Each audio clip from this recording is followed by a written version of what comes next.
Coucou tout le monde, j'espère que vous allez bien. Je reviens dans une nouvelle vidéo pour vous faire mon update lecture du mois d'avril.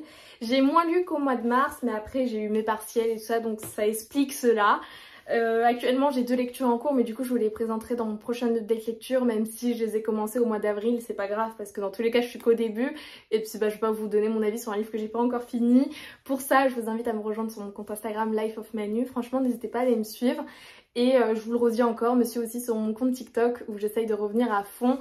Et voilà, si vous voulez aller me rejoindre là-bas, ça me ferait vraiment plaisir. Du coup, aujourd'hui, je vais vous parler de 4 graphiques, de 2 recueils de poésie. Et je vais vous parler d'un roman. En vrai, j'en ai lu 2, mais l'autre, vu qu'il sort en septembre, je vous en parlerai plus cet été. Nous allons tout de suite commencer avec les recueils de poésie. Tout d'abord, j'ai lu Roses, écrit par Emma Marker, que j'ai gentiment reçu de l'autrice. Franchement, il était vraiment magnifique. Sa plume était douce, ça m'a vraiment touchée. Il y a beaucoup de poèmes dans lesquels je me suis retrouvée et j'ai bien aimé aussi la façon dont elle arrivait à nous exprimer ses points de vue ainsi que ses émotions, et j'ai trouvé ça vraiment trop bien et ça m'a fait du bien de lire un recueil de poésie comme ça, assez frais et qui me fait du bien. Donc franchement je vous le recommande, n'hésitez pas à la soutenir. Plus de cela, dedans vous avez des illustrations en couleur, donc bon, il est vraiment incroyable. Ensuite, j'ai lu un autre recueil de poésie d'une autrice que j'avais déjà lu. L'un de ses livres, c'était Ma vision du monde, donc c'était un recueil.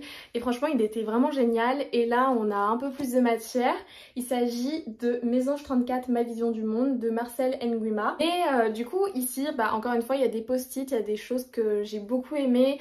Sa façon de penser, comment elle nous amène justement sa vision du monde. Je trouvais qu'il y avait des poèmes qui étaient très bien écrits, d'autres qui m'ont touchée plus que d'autres, mais je trouvais qu'il y avait un truc qui manquait. Ce qui était dommage, c'est qu'il n'y avait pas de partie pour délimiter chacune de ses pensées, et je trouvais que c'était un peu tout mis ensemble. Et ce que je trouvais un peu dommage, c'est que parfois on pouvait passer d'un poème qui parle d'amour et la page d'après on a autre chose qui va nous parler de motivation, de détermination dans la réussite et ces choses-là. Donc c'était le seul truc qui m'avait un petit peu dérangée. J'aurais aimé qu'il soit mieux organisé avec des parties, et le recueil aurait pu avoir une autre place encore plus dans mon cœur et même dans la manière dont il est rédigé. Mais sinon c'était un super moment de lecture. On va maintenant passer au graphique. Comme vous savez, moi j'aime beaucoup les mangas. Alors tout d'abord, j'ai lu le tome 1 de Just Not Married. Donc c'est une série de mangas qui est en 5 tomes. Donc j'ai les 5 tomes, ça je suis trop contente. Et du coup en fait ici on va suivre ce jeune couple qui sont ensemble depuis maintenant 10 ans. Alors on a Ritsuko et No-chan, si je le prononce bien. Déjà c'est un manga des éditions Kana, j'aime trop les éditions Kana. Et c'est écrit par Kinoko Higurashi.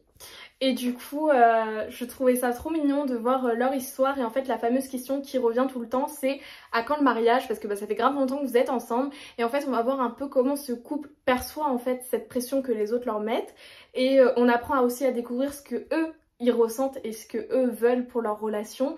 Et j'ai trop hâte d'approfondir tout ça et de voir ce que va me donner les autres tomes, parce que je les ai vraiment dévorés. J'ai trop aimé les dessins, j'ai vraiment aimé l'histoire. Donc je pense que c'est un manga qui va faire partie un petit peu des mangas que je garderai tout le temps. Ensuite, un autre manga, il s'agit de Dreaming Sun. Donc c'est la même autrice qui a écrit Orange, une série de mangas que j'aime beaucoup mais que j'ai toujours pas fini d'ailleurs. Donc c'est publié chez les éditions Akata, ma maison d'édition manga préférée. Et l'autrice c'est Ichigo Takano.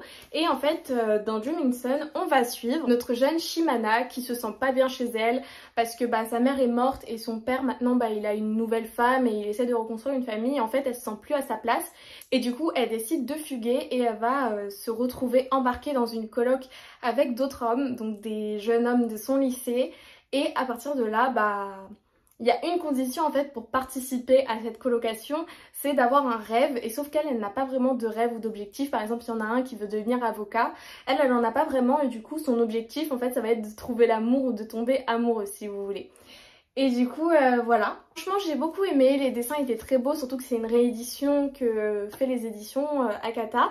Mais en fait après réflexion, une fois que j'ai fini de le lire, je me suis dit que la suite je voulais pas forcément la lire. Donc je pense que c'est un manga que je vais me séparer, je vais le revendre. Et voilà, sinon franchement il était sympa, mais j'ai pas forcément envie de connaître la suite, je trouve que c'est assez doux, mais je préfère avancer sur la série Orange que de continuer dans la série Jemingsson, même si je le trouve vraiment super cool et je vous invite à faire votre avis. Une série que vous m'avez poussé à lire parce que je vous avais fait un petit sondage pour savoir qu'est-ce que je lisais et vous m'avez conseillé de lire True Beauty, donc j'ai lu le tome 1 et le tome 2, en plus de ça regardez le tome 2 avec Shuo. Il faut savoir que moi je connaissais déjà l'histoire parce que je lisais le webtoon, mais au bout d'un moment je trouvais que le webtoon devenait lent, que ça tournait en boucle et que ça avançait pas vraiment et du coup ça me plaisait plus autant. Et c'est publié chez les éditions K-Books et c'est écrit par Yoongi, je suis désolée si je le prononce mal. Donc j'avais reçu le tome 1 des éditions K-Books et après moi j'ai acheté la suite des tomes. Je pense que je continuerai en les lisant et en fait c'est pas des mangas, c'est des maoi ou des maoi, je sais pas très bien le prononcer. D'ailleurs si jamais vous voulez me rectifier sur ça, n'hésitez pas. Et du coup je trouvais que le lire en fait c'était mieux et j'ai beaucoup aimé, les dessins sont magnifiques, c'est grave entraînant. Après c'est un budget mais ils sont quand même magnifiques dans la bibliothèque et puis même ils sont trop beaux et moi je peux les relire. Et comme ça en fait j'attends les sorties en papier et j'ai arrêté de lire le webtoon. Donc, le début de l'histoire c'est vraiment comme le webtoon. Du coup ici on va suivre Jung Kye-young, donc qui est cette magnifique madame qui est juste là, qui est lycéenne et en fait faut savoir qu'elle se maquille, donc le visage qu'on voit là c'est pas sa véritable apparence et il y a une page qui nous le montre bien dès le début, je vais essayer de vous la retrouver. Voilà, donc ça c'est notre protagoniste, donc sans maquillage et avec maquillage, et en fait elle a vécu de l'harcèlement scolaire lorsqu'elle était au collège si je me trompe pas, à cause de son physique, et à partir de là c'est là où elle a commencé à se maquiller et à essayer de prendre confiance en elle.